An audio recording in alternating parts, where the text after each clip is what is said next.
Hello hi friends, welcome to our channel. And మీరందరూ ఖచ్చితంగా జై ఎన్టీఆర్ అని కామెంట్ చేయండి. జై ఎన్టీఆర్ అని 200% కామెంట్ చేసేయండి. ఎందుకంటే ఈ ఛానల్లో ఎన్టీఆర్ అన్న మూవీ అప్డేట్స్ ఇంకా చాలా వరకు ఎందుకంటే ఫాస్ట్గా వస్తూ ఉంటాయి.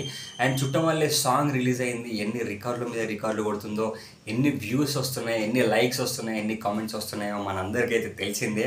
అండ్ నిజంగా నాకైతే చాలా అంటే చాలా బాగా నచ్చింది. నిజంగా అందులో ఎన్టీఆర్ అన్న లుక్ కానీ, ఆ డ్యాన్స్ కానీ, ఆ వాకింగ్ స్టైల్ కానీ అదంతా నాకు చాలా అంటే చాలా బాగా నచ్చింది. అండ్ ఖచ్చితంగా ఈ మూవీ ఖచ్చితంగా మంచి మంచి కలెక్షన్స్ వస్తాయి, మంచి కలెక్షన్స్ రావాలి అని కూడా నేను మనస్ఫూర్తిగా 200% అయితే నేను కోరుకుంటున్నాను. ఎందుకంటే ఎన్టీఆర్ అన్న యాక్టింగ్కి, ఎన్టీఆర్ అన్న పర్ఫార్మెన్స్కి, ఎన్టీఆర్ అన్న డ్యాన్స్కి, ఎన్టీఆర్ అన్న ఫైటింగ్కి ఒక్కటని మనం చెప్పలేము. ఖచ్చితంగా ఎన్టీఆర్ అన్న మనకు కనిపిస్తే చాలు, అది ఖచ్చితంగా కలెక్షన్ల వర్షమే కురుస్తుంది. ఆ రేంజ్లో ఉంటుంది ఎన్టీఆర్ అన్న రేంజ్ అని అంటే నిజంగా అసలు ఖచ్చితంగా ఎన్టీఆర్ అన్న సినిమా పెద్ద హిట్ ఇవ్వాలని మనస్ఫూర్తిగా కోరుకుంటున్నాను. ఖచ్చితంగా మీరు అందరూ జే ఎన్టీఆర్ అని కామెంట్ చేయండి, లైక్ చేయండి, ఈ ఛానల్ ఖచ్చితంగా సబ్స్క్రైబ్ చేయండి. And by.